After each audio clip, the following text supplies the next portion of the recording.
rasuulku sallallahu alayhi wasallam tobanka dambe ee bisha Ramadaan wuxuu u dadaali jiray si aan u dadaalin 20kii kale oo bisha intii la soo dhaafay kale saan u dadaalin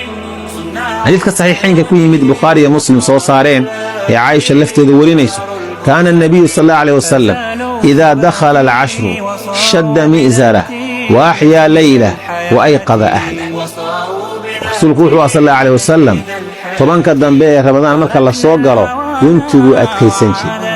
بمعنى دمركو كفوغانشي عربتنا دي سوغانتو دي كتشت قوم إذا حاربوا شدوا مآزرهم دون النساء ولو باتت بأطهار عندك وحي آيان دولان هدي قران